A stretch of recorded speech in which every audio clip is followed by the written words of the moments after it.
Here is a demo platform including a DUT, a PV simulator, a grid simulator and an oscilloscope. I am going to show you how to use the grid simulator and the PV simulator to achieve anti-landing tests by this demo platform.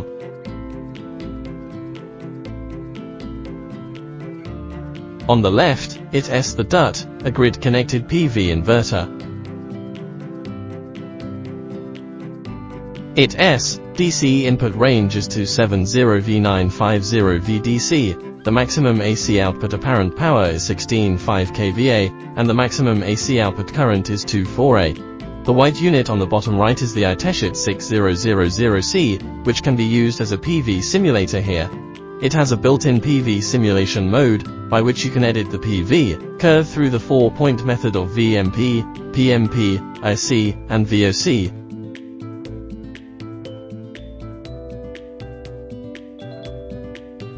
The black unit in the middle is the Itech 7900 grid simulator. It can simulate voltage disturbance, three-phase unbalance, phase loss, frequency change and so on. First, we import the PV curves into the DUT, enter the SAS mode through the menu.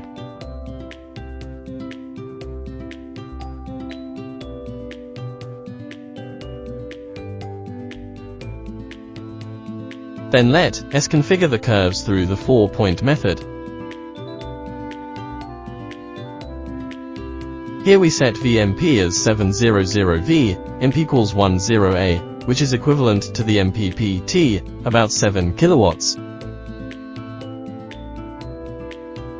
Then we set VOC as 800V, IC as 15A. OK, now turn on the PV simulator to provide DCI, MUP for the inverter. Next, we set the IT 7900 power grid simulator to 220V, 50 Hz and select 3-phase output. Start the output of the grid simulator, provide a voltage signal to the AC terminal of the PV inverter, then start the inverter.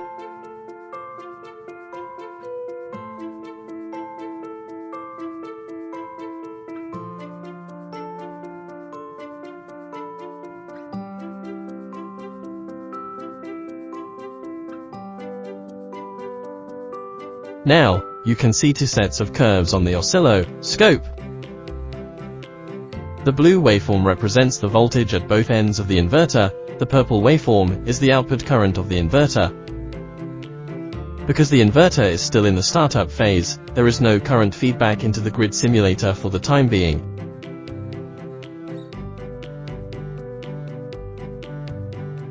Therefore, there is no C-hange of the purple curve, and it is showing a current of 0A on the IT 7900 grid simulator.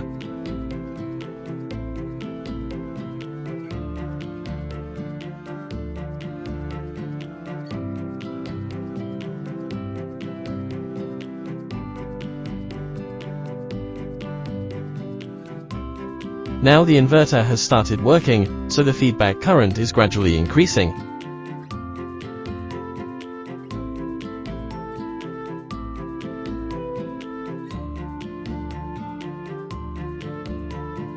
On the oscilloscope, you can see that the amplitude of the purple waveform is gradually increasing.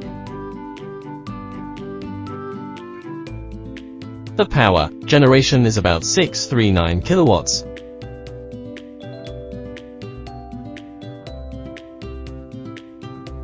Now, the current and power generated by the inverter are basically stable.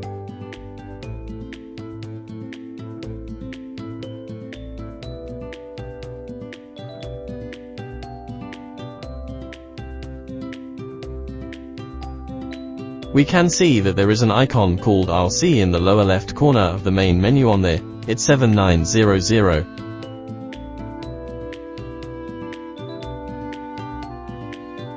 It represents the landing test mode.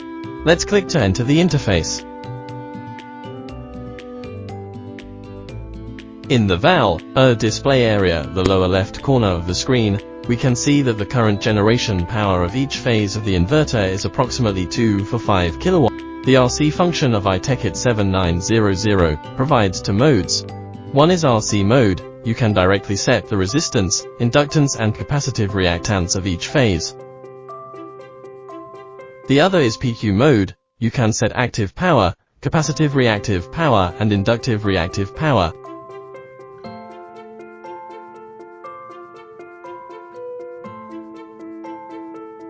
Moreover, users can set TH, E active power and reactive power of each phase independently. Now let's configure it. We set the active POW equal to the capacitive reactive power and equal to the inductive reactive power, both of which are set to 245 kilowatts.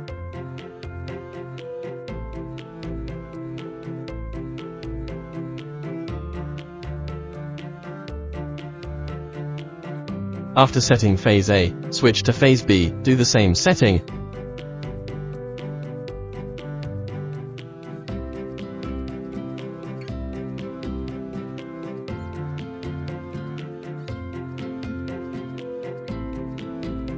Of course, you can also configure it through RLC mode. Now we have finished configuration of all the 3 phases.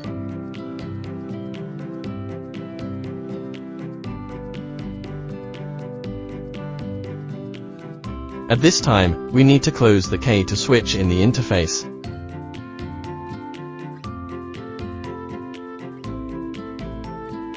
The built-in island topology diagram of IT7900 grid simulator is in full compliance with the requirements of grid-connected laws and regulations. The islanding test regulation standard is IEC 62116. As required, now we click Close to close the K to switch.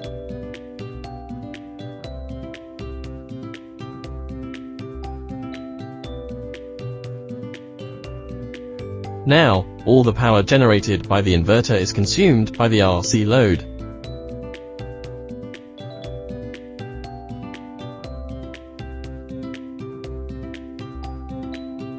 Next, in accordance with the test requirements of the islanding regulations,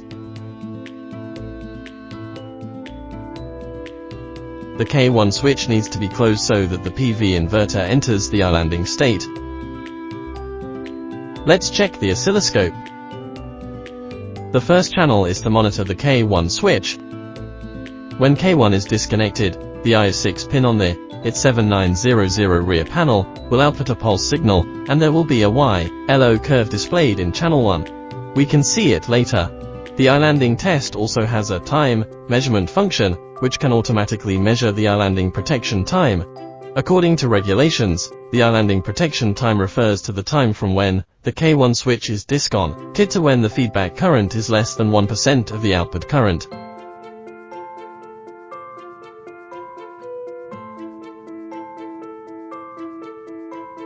When the K1 switch is off, the equipment will output a pulse signal and start timing.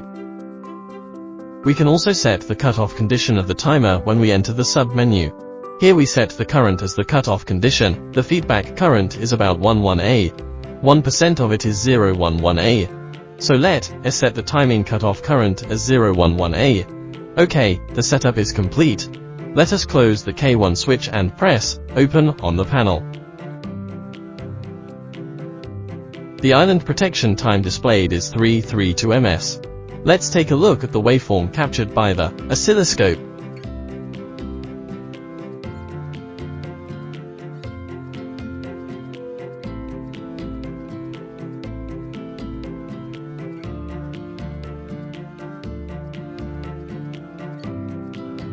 Now the oscilloscope shows that the yellow waveform of the first channel is the K1 signal.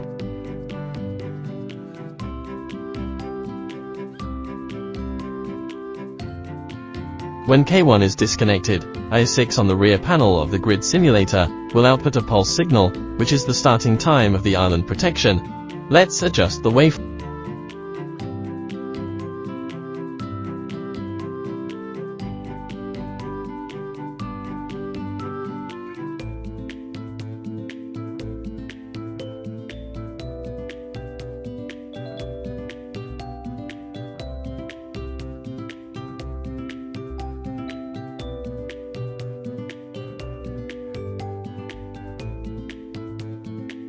Well, the actual measurement time of the oscilloscope is about 29 ms.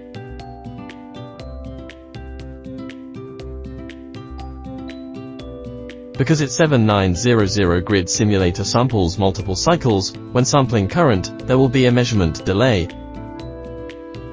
Therefore, we see that it shows the test time is 332 ms, which is a little more than the oscilloscope measurement.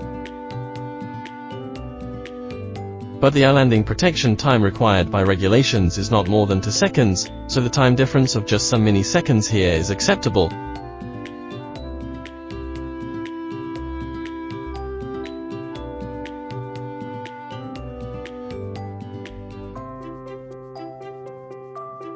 That's all for today's demonstration.